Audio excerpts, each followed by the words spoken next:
¿Qué hubo? De acá en más, Con María O'Donnell. un tutorial para tiempos complejos.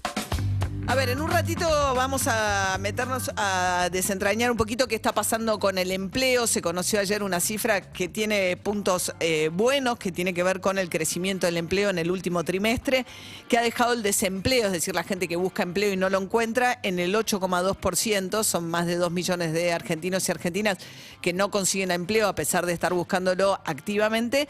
Pero es una cifra que es prepandemia, digamos. Es incluso un número mejor que el que había en el 2017, que era el mejor año económico del gobierno de Macri y compara mejor que el 2019.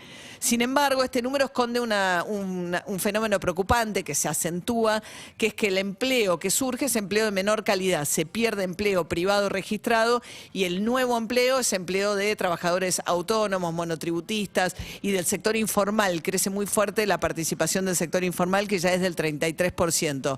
Con lo cual tenés, por un lado, una actividad económica fuerte, vigorosa, que genera empleo, pero no empleo de calidad, que sigue siendo una asignatura pendiente. Además, si es el que crece el trabajo informal, seguís teniendo el problema del desfinanciamiento de lo que es todo el sistema de jubilación. Eso por un lado.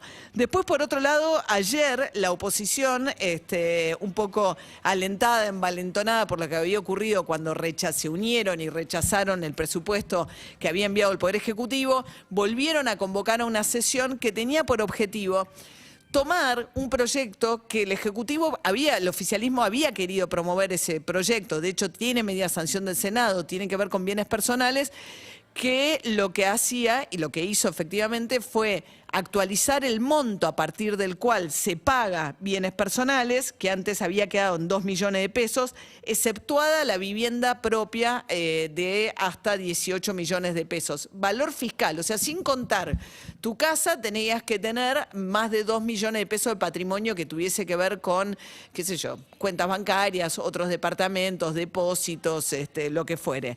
Ahora ese monto que no se había actualizado durante mucho tiempo se actualizó, cosa que el gobierno quería hacer.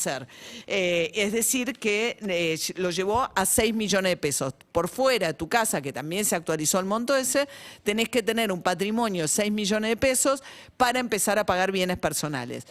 El Ejecutivo había querido hacer esa actualización porque si no, sin aumentar tu patrimonio, por el mero efecto de la inflación, 600.000 personas más y mucha clase media, pues por ahí 2 millones de pesos, hoy un auto nuevo sale 2 millones de pesos, entraba a pagar bienes personales. Ahora, el gobierno había planteado eso, pero simultáneamente en el presupuesto que se cayó, había dicho, para los que sí paguen, les voy a subir la alícuota. Sobre todo les voy a poner una alícuota más alta para los que tienen propiedades o cuentas en el extranjero. Y planteaba también hacer algo progresivo, o sea, hacer como saltos, más de 100 millones de pesos y que vas subiendo la alícuota que vas pagando a medida que tenés un patrimonio más alto, lo que se llama progresividad en los impuestos. Más tenés, más pagás. ¿Qué hizo Juntos por el Cambio? Quería aprobar la parte por la cual solamente excluían a gente porque subían el mínimo no imponible, el mínimo a partir del cual se paga ganancias, pero no querían aumentar las alícuotas. El gobierno decía que no, necesitaba ambas cosas. Bueno, al final contó con el apoyo de la izquierda, que creo que fue del todo coherente la izquierda en esto, porque no es que acompaña al kirchnerismo o acompaña al gobierno. La izquierda tiene un planteo en el cual le parece razonable que los impuestos que van sobre los patrimonios, las grandes fortunas, tienen que pagar más y tienen que estar grabados. Y es por eso que fue y aprobó, y con el voto de la izquierda alcanzó por una diferencia de un voto, logró el oficialismo sacar esto. Ahora tiene que volver al Senado porque le introdujo una modificación. Pero bueno, ahora vuelve al Senado esta discusión. Juntos por el Cambio había dicho, no, de ninguna manera nosotros nos comprometimos con nuestro electorado que nunca más un impuesto, que no más impuestos, que jamás íbamos a acompañar ningún impuesto más y solamente llamamos a una sesión para evitar que más gente tuviese que pagar bienes personales. Pero no más impuestos, no es lo mismo pagar impuestos a los pobres que pagan cuando consumen algo y pagan el 21% del IVA, que plantear quién tiene que pagar impuestos y en qué medida. Y hay muy pocos impuestos más progresivos y más justos en cierta medida que los impuestos que tienen que ver con los patrimonios.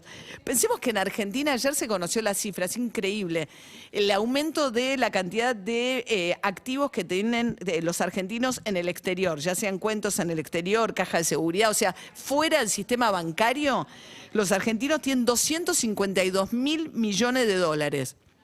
6 veces la reserva del Banco Central. 6 veces la reserva del Banco Central, que ahora acaba de caer por debajo de los 40.000 millones de dólares porque hoy le va a pagar un nuevo vencimiento al Fondo Monetario Internacional.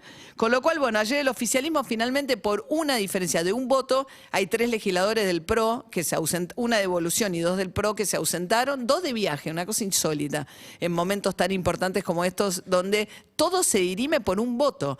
Y una estrategia de la oposición de llevar al oficialismo a una nueva derrota terminó con una derrota de la oposición. En este caso creo yo que, bueno, que para un mejor sistema, en ausencia del presupuesto, se le había negado, no tenía el artículo que le permitía a Martín Guzmán, dentro del presupuesto, subir la alícuota de los que tienen bienes en el exterior, de lo que es bienes personales, y como se cayó eso, se había quedado sin eso. Y esa fue la razón por la cual la metieron. Ahora tiene que ir al Senado esta discusión. Pero en un país como el nuestro me parece que no es lo mismo cualquier impuesto que aquel que grava justamente a los que más tienen.